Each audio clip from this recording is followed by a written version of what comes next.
Well, good afternoon, everybody out there in Facebook land who have tuned in for this live stream.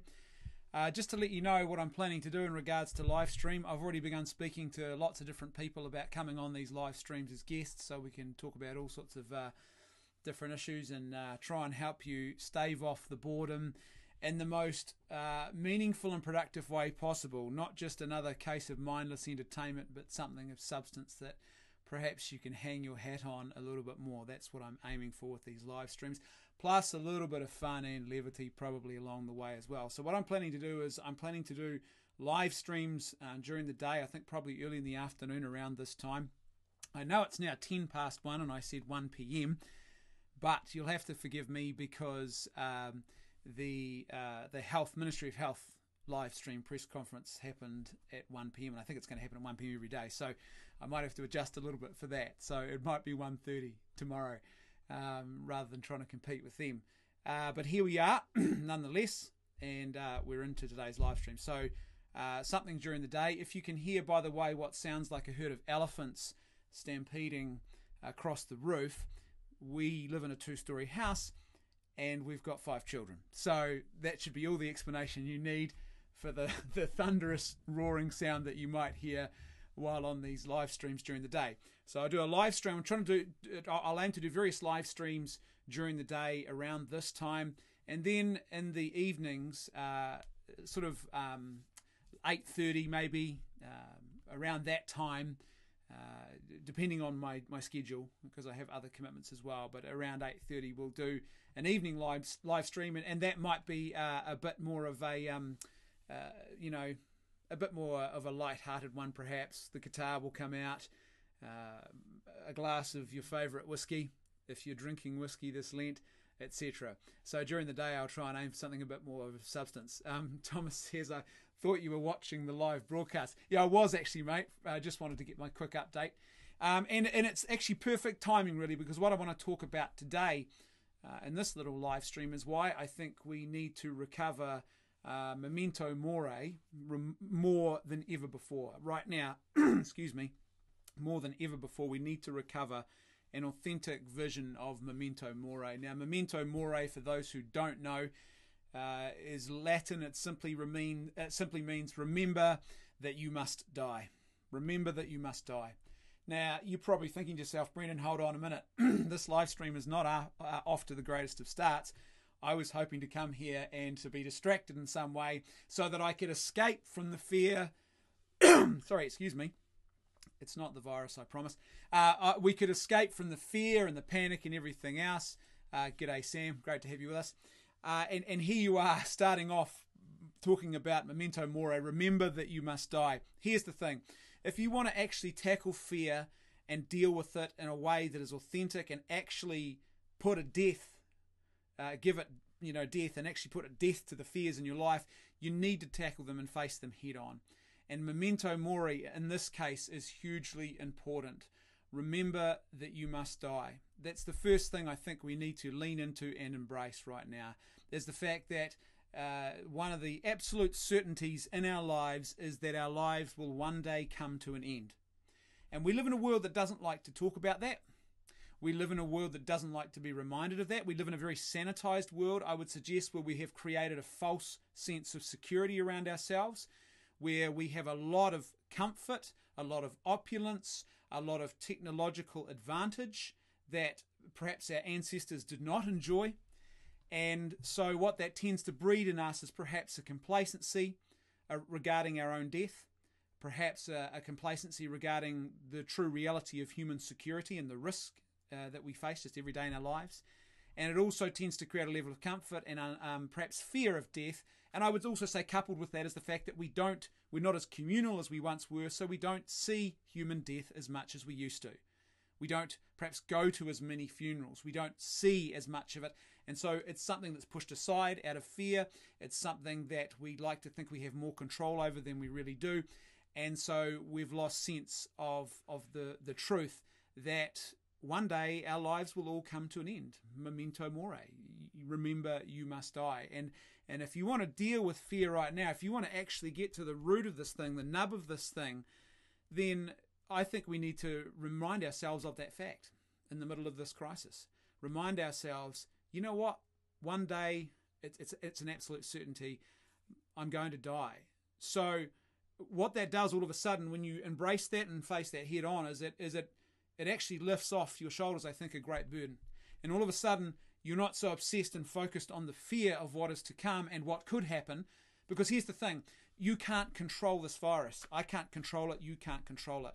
And so much of panic and fear is driven by this desperate attempt to control our circumstances. But in order to gain some sort of modicum of self-control, if you like, in situations where we have no control over what's going on around us, we need to find authentic freedom. And to find that authentic freedom in this situation, I think we first need to start by reminding ourselves our death is a certainty. We will die. Hopefully, for all of us here, it will be many, many years from now after a long and full and flourishing life, but it might not be. It might come for us today. And I think we need to embrace that and face that fact. And all of a sudden, when you do that, you discover that you now have the freedom to actually begin, I think, to really get on with living and living each moment to the full. Instead of worrying about death, which is something you cannot control, you then have the ability to start focusing on, well, what is my, if I'm absolutely assured of the fact that I'm confident that I'm going to die, now the big question in my life becomes not how can I avoid death, but what can I do to ensure that I have a good death, that I leave a legacy behind me that really counts for something. I can now start focusing on what really matters and living in this moment and building a legacy, an authentic legacy that is going to be left behind me, where I have profoundly changed the world in ways that are good, true, and beautiful. The way to do that is through authentic self-giving love. We'll talk more about that in some coming live streams over the coming days. But what we need is, as I said, that Memento Mori. Now, here's the thing. Memento Mori is at the heart of Christianity. So if you're a Christian and you're watching this, and sadly as Christians we've lost sight of this ourselves in the West, I would suggest, it is at the heart of Christianity. How do I know that it's at the heart of Christianity? Because Jesus himself tells us that you must die if you want to follow him. He says this in the Gospels. If you want to follow me, you have got to take up your cross. Now, we are listening to that today. We're reading that today in the Gospels, and we think to ourselves, when we think of a cross, we think, oh yeah, that's the thing that sits on the side of a church. Or, oh yeah, that's a piece of jewelry that hangs around someone's neck. Or it's a gift that we give to someone, perhaps at First Holy Communion, or, something like that. But here's the thing. For the first century listeners, when they heard Jesus say, if you want to follow me and take up your cross, they understood what he was saying. Because for them, the cross had only one meaning. The cross was an implement of torturous death. It was an execution. It was a death sentence that the Romans had crafted to perfection. And so when he says, you have to take up your cross, he's not saying, just like we do today, we often interpret that scripture as meaning, oh, we just have to embrace hardship. Now, yes, that's part of it for sure. But that's not the full extent of what he's saying. And when you realize the first century context, you realize what he's actually saying to people is, you must embrace death if you want to follow me. If you want to follow me, you've got to be prepared to die. Because the only reason to pick up a cross in that, at the time of Jesus when he made that statement, was because you were going to carry it somewhere, usually to the outskirts of the city, and you were going to be executed on that cross. You were embracing your death when you picked up that cross. And that's what Christ is saying. If you want to follow me, you have to willingly embrace death. Memento Mori. And for us as Christians, this is profound because Christ is the one who overcomes death in total fullness. Christ is the one who St. Paul talks about, where is your sting, death? Talking to death, where is your sting now? There is no sting because Christ has overcome death, but you must still embrace that memento mori. Remember, you must die. And if you do that and you embrace that, like Andrew says, remember you must die, all of a sudden you now discover how to live life well and to the fullest in an authentic kind of way. Take up your cross. I want to show you an example now of a profound example of someone who has embraced that memento mori and who's been making news in the last couple of days. Let me just flick on this article here so you can all see this. And you might have read this story about this Italian priest who has died of the coronavirus after giving up his ventilator to help other people. He gave his ventilator to a younger person. And here's the thing. Here's the thing about the story that some people haven't realized. That ventilator was purchased for him by his parishioners. It wasn't a hospital ventilator. This was something that was bought for him by his own parishioners, so that if he ever found himself in a situation with coronavirus and facing a possible, very, very serious negative outcome in ICU, he would be guaranteed that he would have a ventilator. So it was his own personal one that was there with him. But as soon as he heard about the situation in a hospital, there's a younger person there who also needs a ventilator and who is a total stranger to that priest. He was very forthright in demanding that his ventilator be given up and given to that other person to save their life. And he handed over that ventilator. He died, and that person was able to get that ventilator. As I said, you might have seen this during the rounds. Father Don Giuseppe Berardelli. He was 72 years old from Bergamo. This is a profound example of someone who has embraced Memento Mori, that Christian call to take up your cross and follow Christ every day. And that's what we need now more than ever before. That is how you overcome the fear. So how do you do that? Well, here's the thing. To embrace an authentic Memento Mori, this is not something you can do with ticky-tacky trinkets and distractions, these sort of vacuous things that distract us from death. It's not about distracting yourself from death. It's about embracing the fact that one day we will all die. So it's not about ticky-tacky distractions like, let's just watch some more Netflix, or let's listen to Tony Robbins and he'll give us some great self-help guru tips, or let's do some mindfulness. Those are the kind of things that you do in a time of opulence and comfort. They are distractions.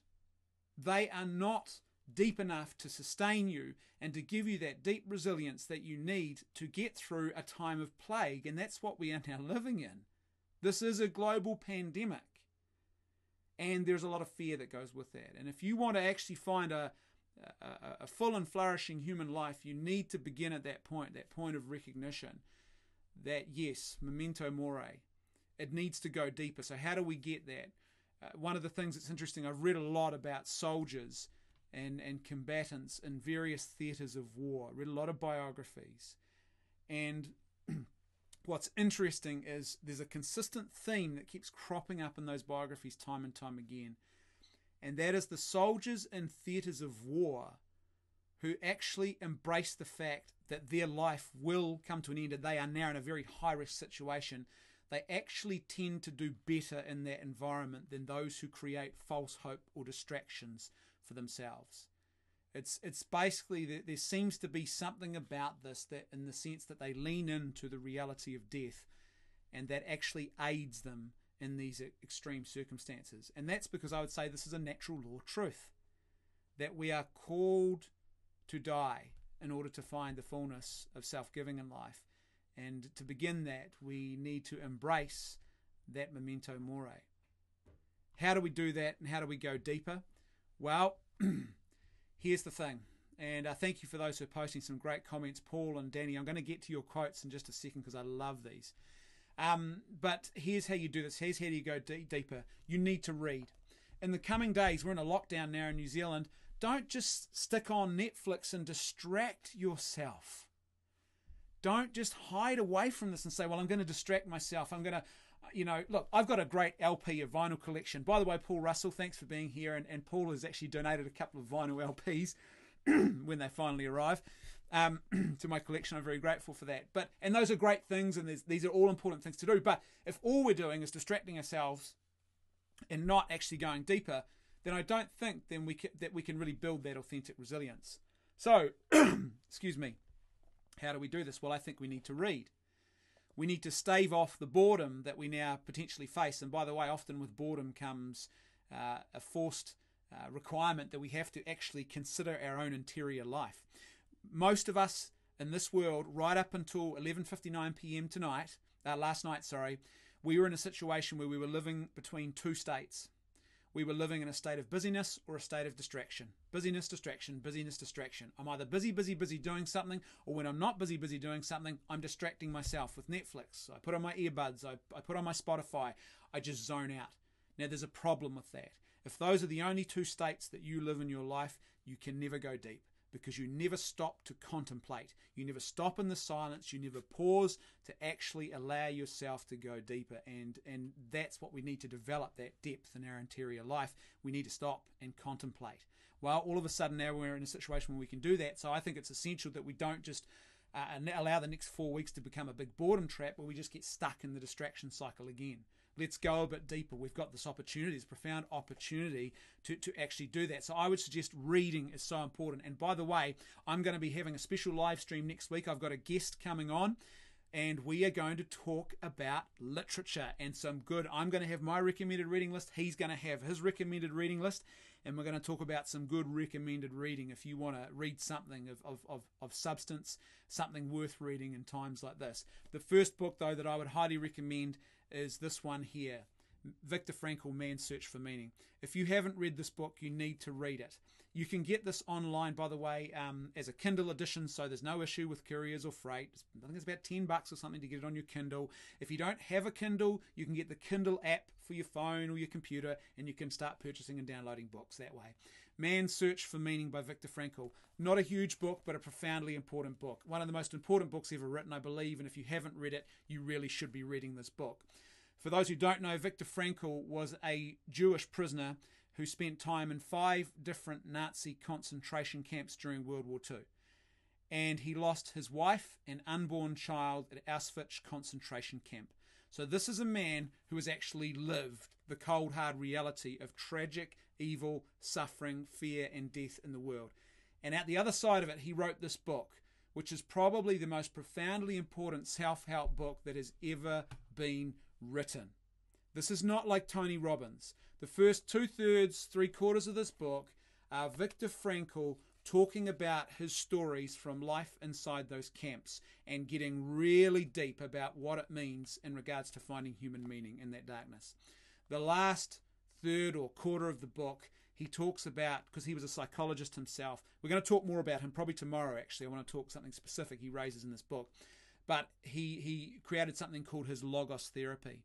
And Logos therapy was about trying to find authentic meaning, particularly in times of crisis and suffering. Now, one of the things that he talks about in this book is, and you might have heard this mentioned on the live stream the other day with Michael, was he talked about the fact that prisoners who were in those concentration camps, who set unrealistic deadlines for themselves, who didn't actually embrace the reality of their situation, when those deadlines arrived and they hadn't been liberated, they often lost all hope. It was a very common thing. They lost all hope. And so I would say to you that one of the best things, that one of the best defenses we have is to embrace reality, not to run from it, to actually embrace reality. And funnily enough, there's a paradox here, but that's how you begin the journey of finding authentic hope, finding authentic peace, and finding authentic liberation in times like this. Are you prepared for, first of all, the possibility that this lockdown could go on a lot longer, or that this will be the new normal for another 18 to 20 months, even if it's not a lockdown, a very limited way of living our lives in our various countries until they can find a working vaccine? It's going to take that long to actually test and come up with one. So are you prepared for that? If you're not, get your head in the game right now. You've just got to. Secondly, and this is the bigger picture, are you prepared for your own death? Are you prepared for that? And now, hopefully that's not going to come in this crisis. And probably for most people it won't. But it will come one day. Are you prepared for that moment? Because if we're not prepared and we're not embracing that Memento Mori, then I don't believe we can find authentic freedom. And I don't think we can build an authentic legacy that actually means something with our lives. So to do this substantially, we need spirituality as well. And again, I'm not talking about silly mindfulness and just empty your head. Let's put on John Lennon's Imagine. No, that's stupid. That's not spirituality.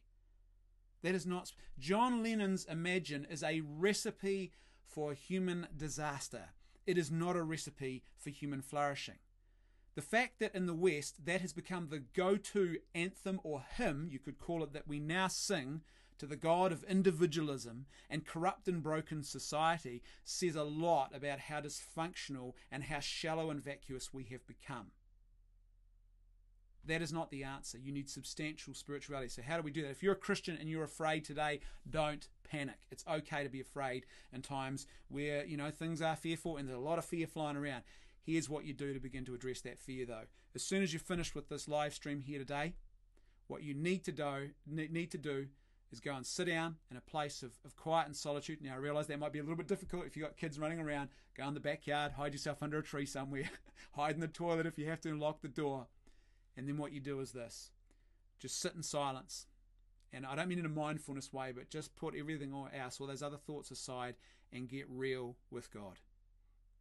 Talk to Him. One of the best pieces of advice I ever heard was from a Catholic nun, and she said, when you pray, talk to God like He's right there in the room with you, because He is. Don't start uttering some, King James language. "O thee, thou great portent of all that is good and divine in the great majestic universe." Talk to Him like He's right there, because that's how relationships work in the real world. And just be honest and say to Him, "Jesus, God, Father, I'm afraid of this and I need your help. Help me and give me the grace I need to overcome this fear. Give me the grace I need to embrace Memento Mori, to embrace the fact that I one day will die, and help me to start living to the fullness of life.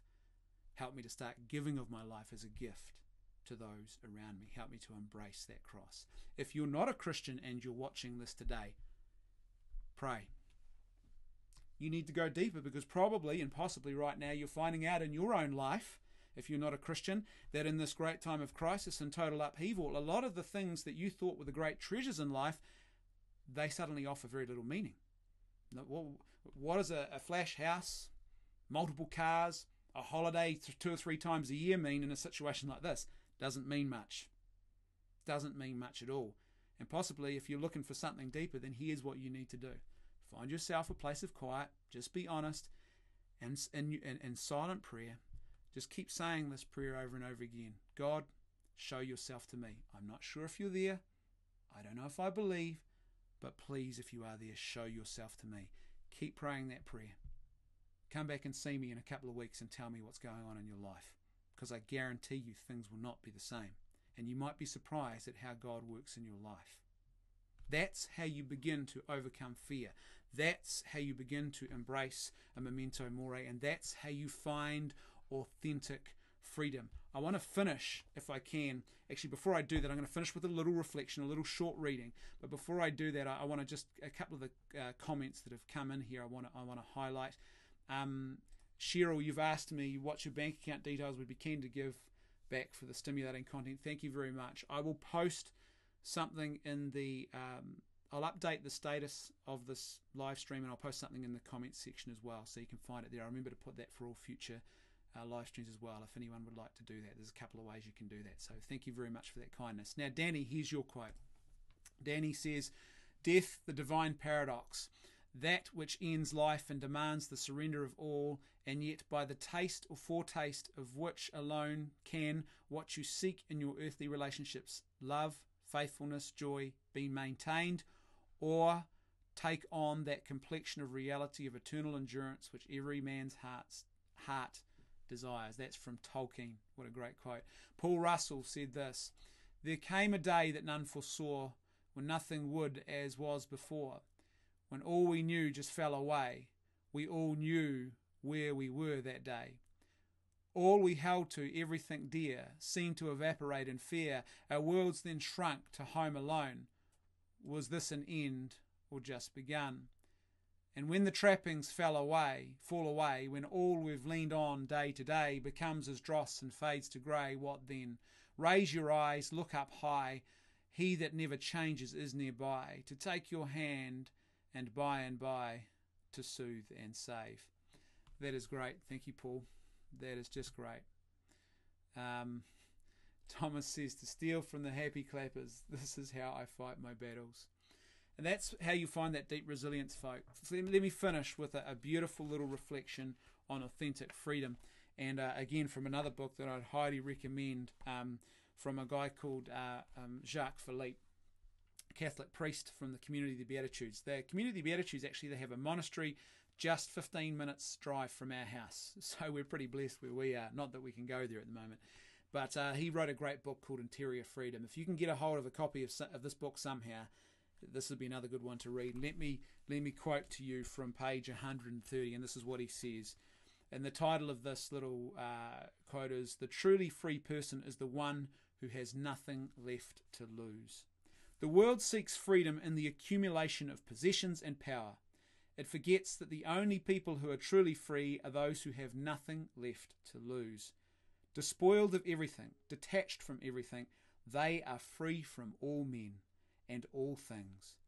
It can be truly said that their death is already behind them, because all their treasure is now in God and in Him alone. The people who are supremely free desire nothing and are afraid of nothing. All the good that matters to them is already guaranteed them by God.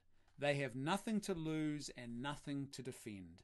They are the poor in spirit of the Beatitudes, detached, humble, merciful, meek, peacemakers. There is a parable expressing this truth in Solzhenitsyn's book, The First Circle, which is set in the era of Stalin's dictatorship. A highly placed party official needs the services of Zeke, who is a scientist, for a project he has been put in charge of and which he is risking his career on. He presents all possible arguments to persuade the scientist to collaborate. Solzhenitsyn shows perceptively how the really free man in this exchange is not the powerful party official, but the prisoner, because he has nothing left to lose. He is ready to go back to Siberia if necessary, even in those terrible conditions, because one can still be a man there.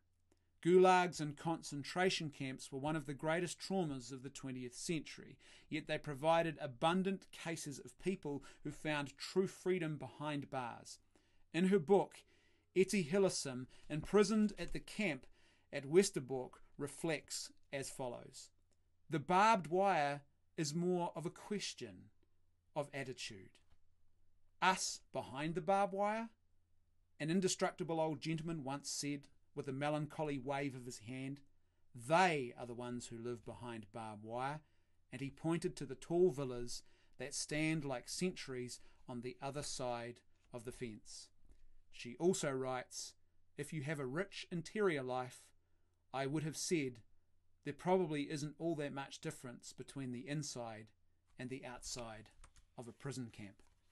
So right now, where is your interior life at? And if you want to start building a rich interior life, then what you need to do is you need to embrace Memento Mori. One day we will all die. And by the way, just a quick little note about fear and courage, because what is required now is that interior courage to do that.